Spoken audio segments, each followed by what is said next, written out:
Hello everybody, Average Gamer here. Welcome to another episode of MechWarrior Lore. Mech Lore. Mech Lore. We're going with Mech Lore. In this episode, the first Intersphere mech, the Commando. So, Commando is probably, from what I've been reading, it was introduced in 2463, technically. Even though its production year says 2486. I was a lot of reading this stuff that in 2463, Coventry Metalworks, also known as the Coventry Defense Conglomerate, introduced their second battle mech of all time, the Commando, or the Commando 1A.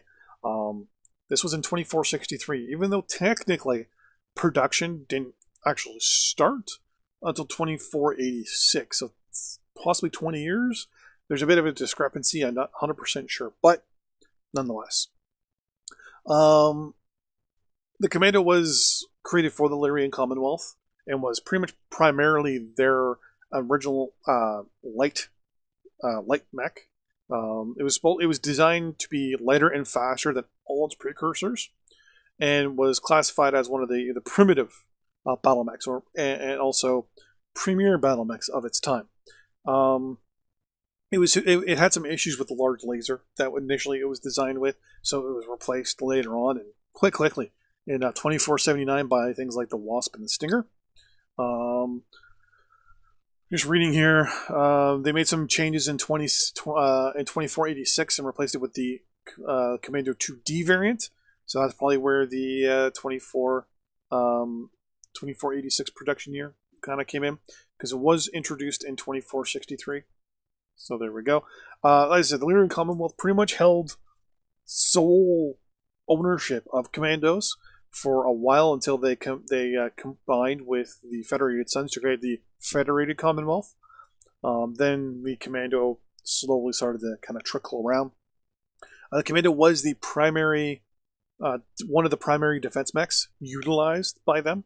I believe it was the Commando 5S was primarily used by them, and then later on it went to things like the Terran Defense Force, the Vandenberg Mechanized Industries started building it as well. They became the third company to start building this thing. And then the Word of Blake also, when they took Coventry, built the mech from 3068 to 3074.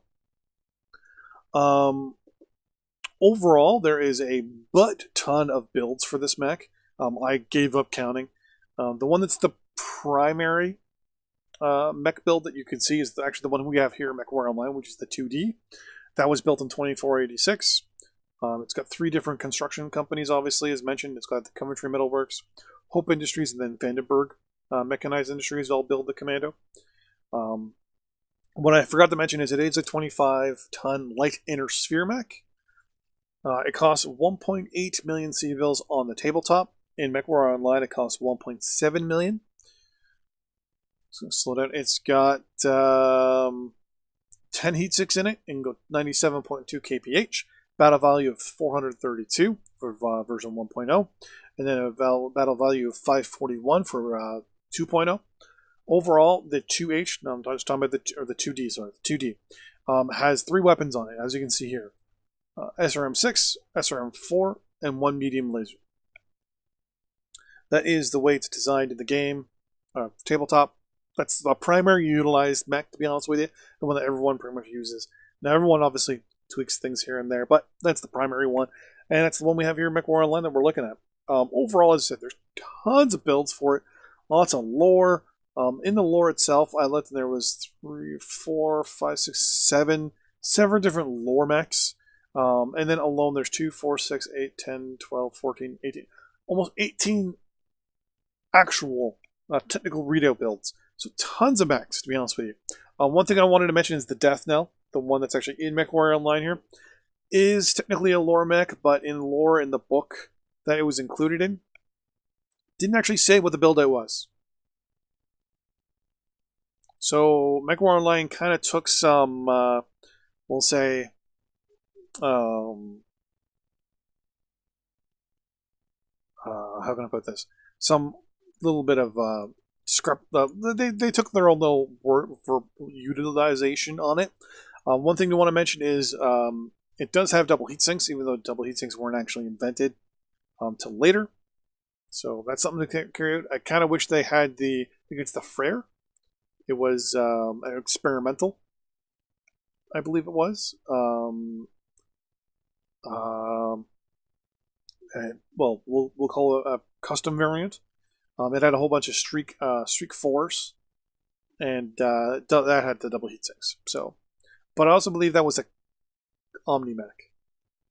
Not 100% sure. But yeah, it's basically a bunch of salvage clan parts on it, is what it was. But yeah, so anyways, thanks for watching. In the next episode, we're looking at one of my more favorite mechs, the Firestarter. See you in the next episode. Bye-bye.